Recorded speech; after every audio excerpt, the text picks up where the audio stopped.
Well, it's been a busy year full of news, from a first in the governor's mansion to a sweeping new education bill. Rolly Hoyt brings us the biggest stories from the state's capital in 2023.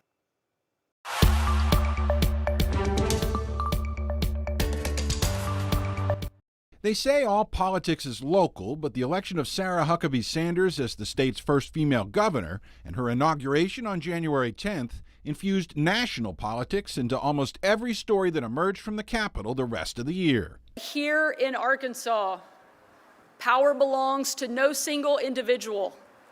In Arkansas, power belongs to the people. Within a day, a string of executive orders went out, taking shots at so-called woke language, pandemic policies, and other hot-button issues that mirror culture fights across the country.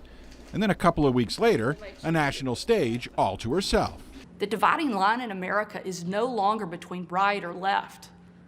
The choice is between normal or crazy.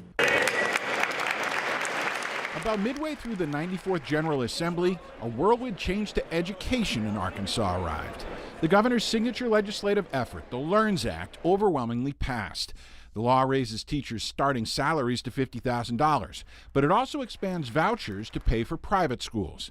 Public school advocates tried to put the sprawling law directly before voters, but failed to get enough signatures. In the waning days of the regular session, the governor and the GOP supermajority quickly passed another tax cut.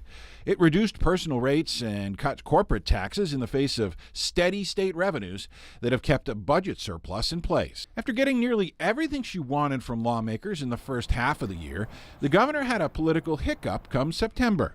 A barrage of records requests from critical bloggers prompted Sanders to ask lawmakers to tighten up the state's Freedom of Information Act. Somebody suing the state of Arkansas can FOIA our attorneys to determine our legal strategy.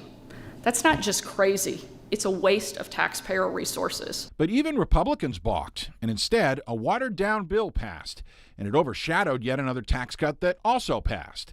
Certain security records can stay secret, but the trolling for documents turned up an outlay for a $19,000 lectern. Word on how that purchase went down is due early next year. In Little Rock, covering news where you live, Rolly Hoyt, 5 News.